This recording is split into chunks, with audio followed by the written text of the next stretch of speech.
Umat Tuhan yang terkasih dalam Yesus Kristus, Salam. Jumpa lagi pada malam ini, 26 Maret 2022. Dalam kekuatan Tuhan, kita sudah melakukan setiap aktivitas kita sepanjang hari ini. Dan Tuhan sudah mengantarkan kita untuk menerima malam pemberian Tuhan. Karena itu mari kita menyatakan syukur kita kepada Tuhan dan mendengarkan kebenaran firman-Nya. Mari kita berdoa. Ya Bapa, kami menyatakan syukur dan terima kasih sebab Bapa begitu baik dan terus berkarya untuk hidup dan keselamatan kami. Terima kasih Bapa, kami sudah menerima malam pemberian-Mu. Karena itu kami mau mengangkat syukur kami kepadamu, serta mau mendengarkan kebenaran firman-Mu. Datanglah dan berkati kami sekalian. Demi Yesus Kristus, yang adalah firman yang hidup itu. Padamu kami berdoa dan menyambut firman-Mu. Amin. Umat Tuhan yang terkasih, kita mendengarkan kebenaran firman Allah di dalam Injil Lukas pasalnya yang ke-19. Ayatnya yang ke-37 sampai dengan ayatnya yang ke-44. Yesus dielu-elukan di Yerusalem. Ketika ia dekat Yerusalem di tempat jalan menurun dari Bukit Zaitun, mulailah semua murid yang mengiringi dia bergembira dan memuji Allah dengan suara nyaring, oleh karena segala mujizat yang telah mereka lihat. Kata mereka, diberkatilah dia yang datang sebagai Raja dalam nama Tuhan. Damai sejahtera di sorga dan kemuliaan di tempat yang maha tinggi. Beberapa orang Farisi yang turut dengan orang banyak itu berkata kepada Yesus, "Guru, tegurlah murid-muridmu itu." Jawabnya, "Aku berkata kepadamu, jika mereka ini diam, maka batu ini akan berteriak." Dan ketika Yesus telah dekat dan melihat kota itu, ia menangisinya. Katanya, "Wahai, betapa baiknya jika pada hari ini juga engkau mengerti apa yang perlu untuk damai sejahteramu. Tetapi sekarang hal itu tersembunyi bagimu. Sebab akan datang harinya bahwa musuhmu akan mengelilingi engkau dengan kubu, lalu mengepung engkau dan menghimpit engkau dari segala jurusan. Dan mereka akan membinasakan engkau beserta dengan pendudukmu. Dan pada tembokmu mereka tidak akan membiarkan satu batu pun tinggal terletak di atas batu yang lain. Karena engkau tidak mengetahui saat bila mana Allah melawat engkau." Bapak, Ibu, saudara-saudara yang terkasih dalam Yesus Kristus. Sebagai umat Kristen, sekarang ini kita sedang ada pada perayaan Minggu-Minggu Sengsara. Dan hari ini kita sudah ada di hari Sabtu. Sebagai hari persiapan bagi kita umat Kristen. Menghidupkan mezbah keluarga kita. Karena kita mau menuju rumah Tuhan pada besok. Sehingga kita bisa mengambil bagian dalam kebaktian utama Minggu, di mana kita menjadi bagian dalam gereja Tuhan. Dan tentu besok kita sudah mulai merayakan Minggu Sengsara yang kelima. Malam ini saya mengajak kita untuk berefleksi dan menghidupkan mesbah keluarga kita, supaya kita terus ada dalam puji-pujian dan penyembahan kepada Tuhan bersama-sama dengan seisi keluarga kita, supaya di dalam rumah kita mesbah keluarga kita hidupkan, dan pujian serta penyembahan serta pemberitaan firman kita layankan bagi seisi keluarga, sebagai kesiapan bagi kita untuk menyambut kehadiran Tuhan di dalam hidup kita. Malam ini kita berkesempatan untuk belajar di dalam Injil Lukas pasalnya yang ke-9, ayatnya yang ke-37 sampai dengan ayatnya yang ke-44. Bagian ini mengisahkan kepada kita suasana Yesus memasuki kota Yerusalem. Memang bukan baru kali ini Yesus memasuki kota Yerusalem. Yesus sudah memasuki kota itu beberapa kali. Kita ingat di dalam Injil Lukas pasalnya yang kedua, ayatnya yang ke-21. Pada saat Yesus baru berusia 8 hari, dia dibawa untuk disunat di Yerusalem. Dan kita juga ingat ketika Yesus sudah berusia 12 tahun, maka dia dibawa oleh orang tua dan keluarga untuk ada di Yerusalem. Dan kita ingat di usia 12 tahun itu, dia pernah mengajar dengan begitu hebat dan luar biasa di Bait Allah di Yerusalem. Tetapi pada bagian ini di Injil Lukas pasal yang ke-19 ini, Yesus memasuki kota Yerusalem. Dan ini tentu sebagai perjalanannya memasuki kota Yerusalem sebagai saat yang terakhir, karena dia harus memasuki kota itu untuk mengalami penderitaan, mengalami kematian, karena kasihnya kepada kita umat manusia yang berdosa. Karena itu kalau kita perhatikan bagian ini, maka ada dua suasana yang terjadi ketika Yesus memasuki kota Yerusalem untuk saat yang terakhir ini. Suasana yang pertama adalah bahwa ada begitu banyak orang yang bersuka cita bersama-sama dengan murid-murid Yesus. Orang-orang itu bersuka cita karena memang mereka sudah menyaksikan bahwa pribadi yang bernama Yesus Kristus itu adalah pribadi yang amat luar biasa. Dia telah melakukan banyak perkara dahsyat, banyak mujizat. Orang-orang sakit telah dia sembuhkan.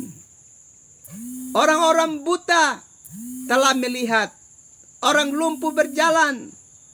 Bahkan orang mati pun dapat dia bangkitkan. Bukan saja itu, orang-orang yang dirasuki oleh roh jahat pun dibebaskan. Dan hal itu mau menunjukkan bahwa Yesus itu pribadi yang sangat dahsyat dan luar biasa. Itulah sebabnya ketika dia memasuki kota Yerusalem saat ini, ternyata ada begitu banyak sukacita yang terjadi.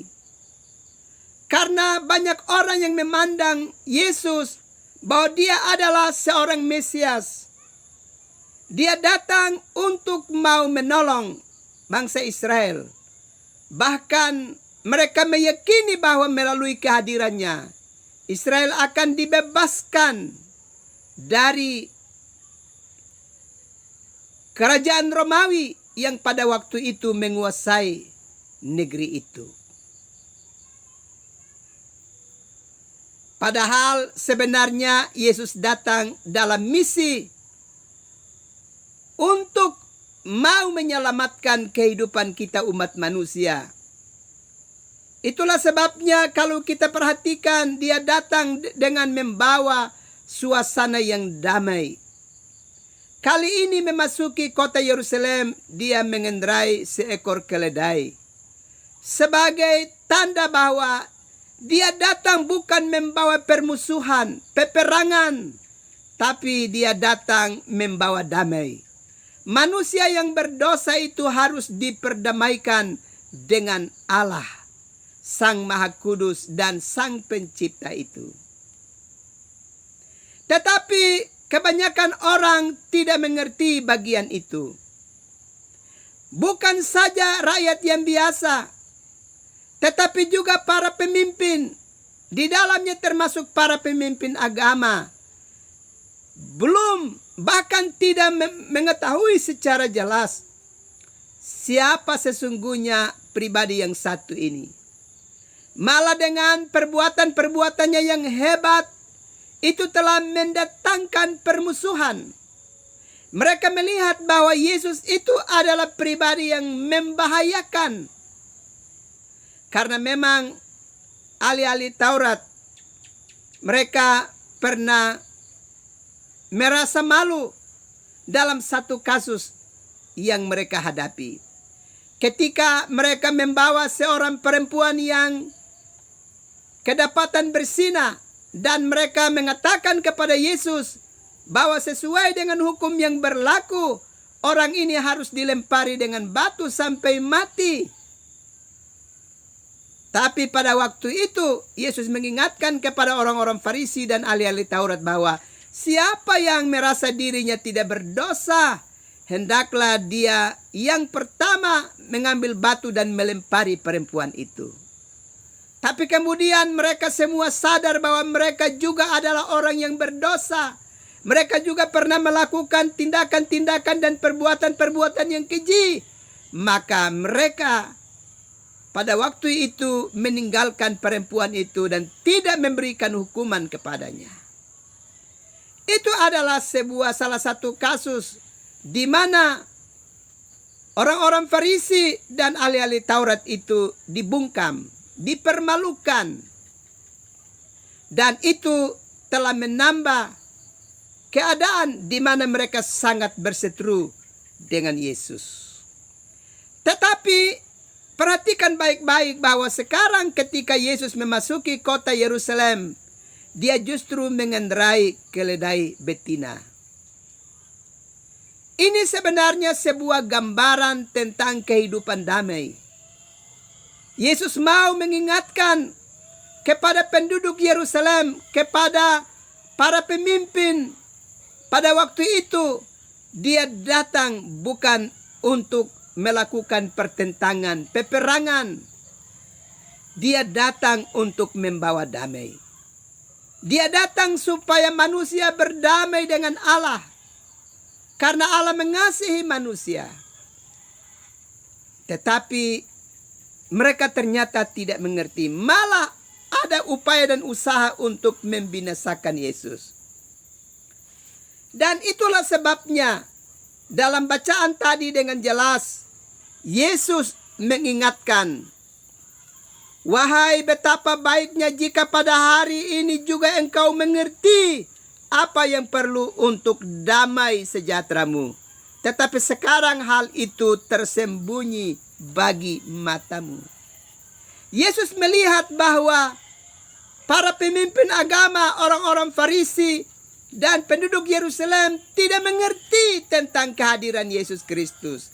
Kalau sekiranya mereka mengerti bahwa dia yang datang itu adalah Sang Pembawa Damai, Sang Penyelamat, maka dia dapat menyambut dia dengan penuh sukacita.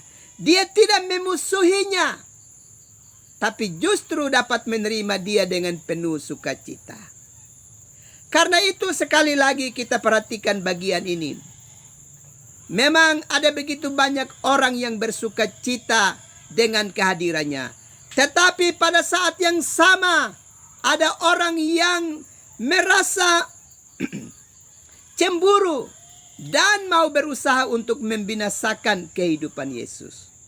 Dan di sini Yerusalem yang berarti Shalom, damai, ternyata negeri yang berarti damai, Shalom itu dihidupi oleh orang-orang yang hidup dalam permusuhan satu dengan yang lainnya. Hidup orang-orang yang melakukan berbagai tindakan kejahatan. Dan akhirnya kota itu harus dihancurkan. Itulah sebabnya Yesus menangisi kota itu. Bahwa ternyata di negeri itu, tempat di mana diagungkan dan dihormati sebagai tempat kehadiran Allah. Dan ketika Allah memasuki kota itu, ternyata orang-orang yang hidup di dalamnya tidak mengenal Dia, tidak mengenal Allah melalui kehadiran Yesus Kristus. Malah di kota sebagai tempat kehadiran Allah itu, di situ ada tindakan pemberontakan, tindakan kejahatan yang dilakukan. Dan Yesus menegaskan bahwa kota yang penuh dengan berbagai-bagai intrik, berbagai-bagai tindak kejahatan yang ada itu, pada akhirnya akan dapat dihancurkan. Dan karena itu Yesus menangisi kota itu. Yesus menangisi bahwa di negeri itulah, di wilayah itulah, di kota itulah Dia dapat mengalami penderitaan. Dia dapat berjuang untuk keselamatan umat manusia. Bahwa di negeri di mana orang-orang hidup di dalam kejahatan itu, Yesus hadir untuk membawa pendamaian. Bapak, Ibu, saudara-saudara yang terkasih di dalam Yesus Kristus. Saat ini tentu kita juga menyadari dengan sungguh bahwa kita sedang hidup di satu kota yang namanya kota kasih, kota Kupang. Atau kita juga hidup di satu kota provinsi yang secara nasional dikenal sebagai kota yang sangat toleransi. Tapi kita juga ingat bahwa di kota yang terkenal sebagai kota yang penuh dengan toleransi itu, kota yang dikenal sebagai kota kasih di kota Kupang ini, ternyata di dalamnya juga penuh dengan banyak-banyak perbuatan-perbuatan dan tindakan-tindakan yang sangat menciderai kekudusan Allah. Di kota kasih ini juga ada terjadi pembunuhan, ada pemerkosaan, ada juga berbagai tindakan kejahatan yang lainnya yang terus makin terjadi dan mewarnai kehidupan kota ini. Yesus pasti menangisi juga kota ini, karena kota yang tidak benar-benar mengalami pertobatan, kota yang berisi dengan pribadi-pribadi yang terus gemar melakukan berbagai tindakan kejahatan di dalam hidupnya. Mari di perayaan Minggu Sengsara ini kita berefleksi dan kita mau menghidupi kota ini tidak lagi dengan perbuatan-perbuatan yang jahat, tapi kita mau mengisi kota ini hidup di dalam kebenaran dan melakukan hal-hal yang berkenan di hadapan Tuhan, supaya kota ini benar-benar adalah kota kasih dan kota yang terus berjuang untuk melakukan hal-hal terbaik bagi kemuliaan nama Tuhan dan yang mendatangkan damai sejahtera bagi kehidupan bersama.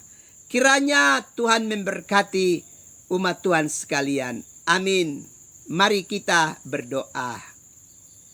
Tuhan Yesus, terima kasih karena Tuhan terus melawat kami dengan kebenaran firman-Mu. Sesaat lagi kami akan beristirahat. Malam ini adalah malam persiapan bagi kami sebagai umat Kristen. Karena itu tolonglah setiap keluarga, supaya malam ini setiap keluarga menghidupkan mesbah keluarganya, sehingga mesbah keluarga dipenuhi dengan pujian dan penyembahan, serta pemberitaan firman Allah untuk menerangi setiap kehidupan keluarga.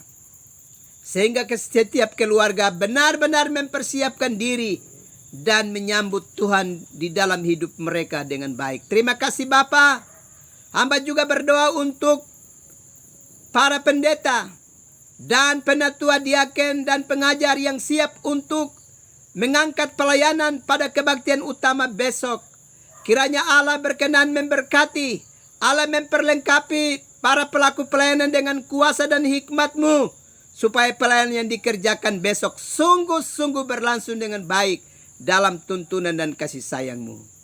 Dan hamba juga berdoa untuk seluruh jemaat Tuhan, mulai dari anak-anak kecil sampai para orang tua yang sudah putih rambut. Roh Kudus berkarya di dalam hidup mereka sekalian, sehingga biarlah semua akan ingat bahwa besok adalah hari spesial, hari yang sangat khusus yang penuh dengan undangan dari Tuhan, undangan keselamatan bagi umat manusia. Terima kasih Bapa. Umat-Mu yang sakit Tuhan sembuhkan, yang lemah Tuhan kuatkan, yang penuh dengan berbagai-bagai pergumulan hidup mereka, Tuhan bantu mereka keluar dari pergumulan hidup mereka ya Bapa. Terima kasih, malam sudah menjadi bahagian buat kami. Sesaat lagi kami akan beristirahat. Datanglah dan berkati kami sekalian. Demi Yesus Kristus yang adalah Tuhan dan Juru Selamat bagi kami, padamu kami berdoa dan mengucap syukur. Amin. Umat Tuhan yang terkasih dalam Yesus Kristus, ingatlah besok adalah hari perhentian yang kudus. Suami istri, orang tua anak bergegas untuk ambil bagian dalam persekutuan dengan Tuhan. Jangan lalai ada di hadirat Tuhan. Karena itu di mesbah keluargamu malam ini, persiapkanlah dirimu dengan baik. Dan selamat beristirahat. Tuhan pasti terus melindungi dan memberkati umat Tuhan sekalian. Salam.